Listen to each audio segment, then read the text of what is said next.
পেঁয়াজ রসুন ছাড়া সম্পূর্ণ নিরামিষ সবজি।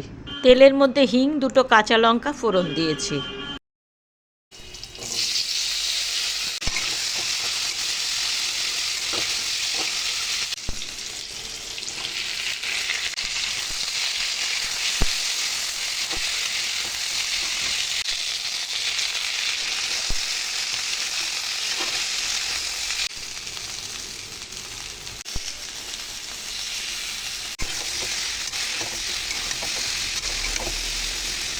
মশলার মধ্যে দিয়েছি হলুদ, কাশ্মীরি রেড চিলি পাউডার, জিরের গুঁড়ো, ধনের গুঁড়ো।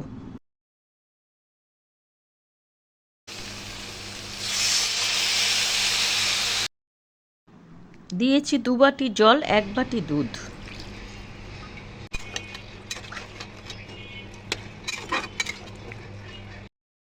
পনেরো মিনিটের জন্য ঢেকে দিলাম।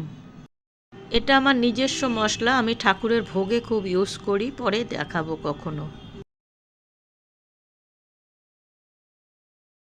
দিলাম গুড়। আপনারা এর বদলে চিনিও ইউজ করতে পারেন, শীতের দিন তো তাই একটু গুড়ের ব্যবহার করছি। 5 মিনিটের জন্য ঢেকে দিলাম। তৈরি হয়ে গেল পেঁয়াজ রসুন ছাড়া সম্পূর্ণ নিরামিষ সবজি। এইভাবে ঠাকুরের ভোগের জন্য রান্না করতে পারেন।